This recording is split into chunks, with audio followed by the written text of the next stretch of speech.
Hey friends, Russell here. Just wanted to give an update on the CJ7. Done a little bit of work over the last couple days.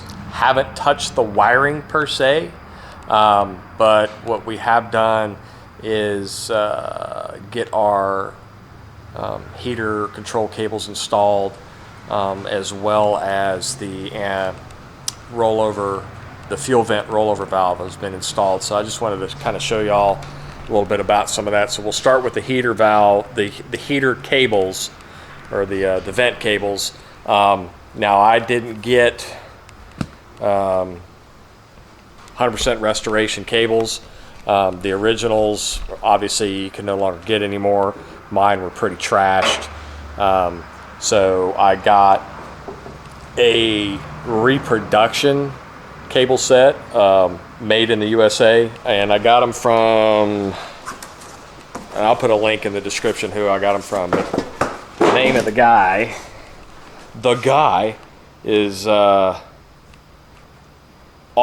4x4, or All-State 4-wheel drive. They're in Illinois. I'll put a link in the description to them, but I just wanted to show them to you real quick, and we'll start.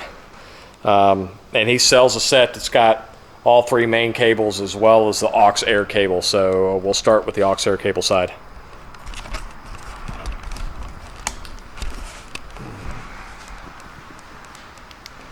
Of course, the aux air cable hooks from the lower flap and then comes, it's going to be hard to see, and comes up into here. Very well built cable. And then the other three cables,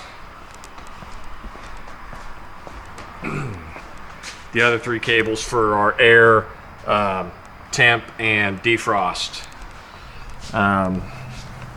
Obviously there's our defrost cable, that's a temp cable, the defrost cable, and then the air cable that, well, you won't be able to see it. But instead of snapping into the dash panel like the originals did, these push through. They are keyed square like the originals, and then it has a very large nut on the back to tighten them down. The function of these cables, they work out pretty well, and as far as how well they work. So let's see, temp.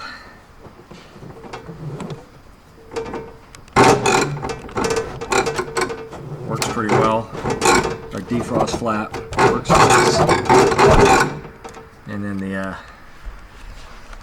let's see if we can get a good look at how the, hey James, come here. Pull the air cable. So you can see, and then the secondary pull, which pulls our flapper open. So it works out pretty well.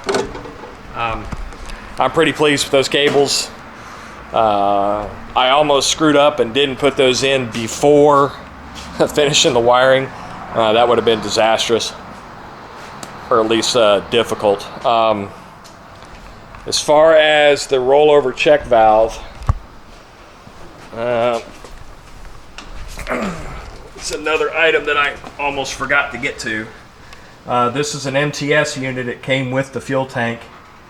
So instead of having the two-piece units, it comes down to one. So it does both the venting and then the rollover as well. Pretty standard unit. You have the two coming out of the tank, which I don't understand why there's two. Never did understand that. Comes into the bottom, and then the upper goes into our vent line.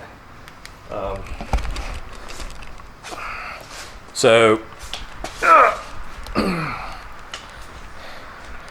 pretty pleased overall. Pretty pleased overall with how that product's working. Over the next week or so, I can wrap up the rest of this wiring, get the dash in, and then we can start testing our electrical system. So yeah, slowly coming along. Wish we had a lot more done by now, but you know, such is life. Oh, and I also got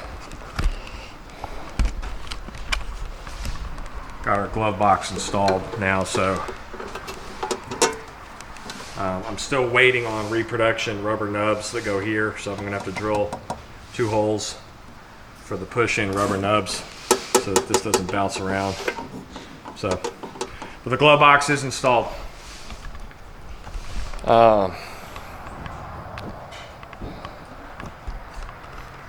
That's all I got for now. Once again, if you like this content, go ahead and like, hit subscribe, hit that bell icon for future notifications, and as always, there's more to follow.